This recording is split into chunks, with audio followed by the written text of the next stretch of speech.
Malayalam big boss season 7 ലൈവിൽ ഇപ്പോൾ നടന്നുകൊണ്ടിരിക്കുന്ന ഷാനവാസും അനീഷും കൂടെ സംസാരിച്ചുകൊണ്ടിരിക്കുകയാണ്. ഹയ്യ ഹയ്യ ഹയ്യ ഹയ്യ ഹയ്യ ഹയ്യ എന്ന് നമ്മുടെ ഷാനവാസ് പറഞ്ഞുകൊണ്ടിരിക്കുന്നുണ്ട്. റിയാസൊക്കെ ഇവിടുന്ന് പോയി, ഇനി ഇത് പറഞ്ഞുകൊണ്ടിരിക്കേണ്ട ആവശ്യമില്ല എന്ന് അനീഷ് ഷാനവാസിനോട് പറയുന്നുണ്ട്. ഇത് ഞാൻ എപ്പോഴും പറഞ്ഞുകൊണ്ടിരിക്കുന്ന കാര്യം, അല്ലെങ്കിൽ റിയാസ് വന്നിട്ട് പോയിട്ടൊന്നും എനിക്ക് പറയേണ്ട കാര്യമില്ല. അല്ലെങ്കിലും ഈ റിയാസ് ആരടാ? ഒരു ഗസ്റ്റായിട്ട് വന്നു, അവനൊരു സ്പേസ് കിട്ടിയപ്പോൾ അവിടെ കിടന്ന് കുറേ അങ്ങോട്ട് പ്രസംഗിച്ചു. അതിനുശേഷം ഇവിടുന്ന് പോകുന്നതിൻ്റെ സമയത്ത് പോകാൻ ഇറങ്ങിയപ്പോൾ നെഗറ്റിവിറ്റി സ്പ്രെഡ് ചെയ്യുന്ന ആൾക്കാർക്ക് ഞാൻ ഷെയ്ക്ക് ഹാൻഡ് കൊടുക്കില്ല എന്ന് പറഞ്ഞ് എനിക്ക് ഷെയ്ക്ക് ഹാൻഡ് തന്നതുമില്ല. പക്ഷേ ഞാനതൊന്നും മൈൻഡാക്കിയില്ല. എല്ലാവരും അവനെ യാത്രയാക്കാൻ പോയപ്പോൾ ഞാനും വന്നിട്ടുണ്ടായിരുന്നല്ലോ.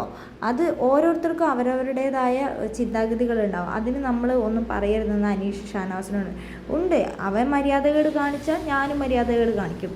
എന്നോട് ഇങ്ങോട്ട് മര്യാദ ഉണ്ടെങ്കിൽ ഞാൻ തിരിച്ചും അങ്ങോട്ട് മര്യാദ കൊടുക്കും. എന്താണെങ്കിലും ശനിയാഴ്ച ആവട്ടെ, ആ ഒരു കാര്യത്തിൽ തീരുമാനം കിട്ടുമല്ലോ. ഈ ബിഗ് ബോസ് വീട്ടിൽ ഏറ്റവും അധികം കൂടുതൽ ശനിയാഴ്ച ആകാനും ലാലേട്ടനെ കാണാനും ആഗ്രഹിക്കുന്ന വ്യക്തി ഞാൻ തന്നെയാണ്. അന്നാണ് ഞാനൊരു കാര്യം തീരുമാനിക്കുക, നിന്നെ സുഹൃത്തായി അംഗീകരിക്കണമെന്ന്. ശരിയാണോ തെറ്റാണോ എന്ന് എനിക്കറിയണമെന്ന് അനീഷ് പറയുന്നുണ്ട്. ഇതെന്താണ് മാർക്ക് അങ്ങനെ percentage A grade B grade എന്നൊക്കെ ഉണ്ടോ? എന്നാലും മാത്രമാണോ നീ എന്നെ സുഹൃത്താക്കുള്ളൂ ചങ്ങാതി എന്ന് ചോദിക്കുന്നുണ്ട്.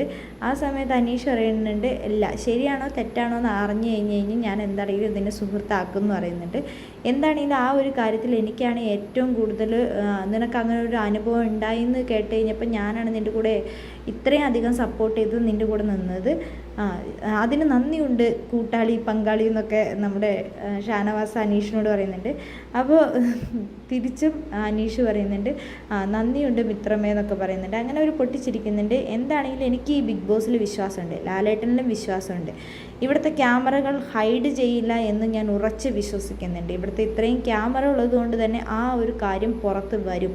എനിക്കത് ഉറച്ച വിശ്വാസം ഉള്ളത് കൊണ്ടാണ് ഞാനിത് പറയുന്നത്. അപ്പോൾ അനീഷ് പറയുന്നുണ്ട്, അതുകൊണ്ട് തന്നെയാണ് ഞാൻ നിൻ്റെ കൂടെ കട്ട സപ്പോർട്ടായിട്ട് നിൽക്കുന്നതെന്ന് പറയുന്നുണ്ട്.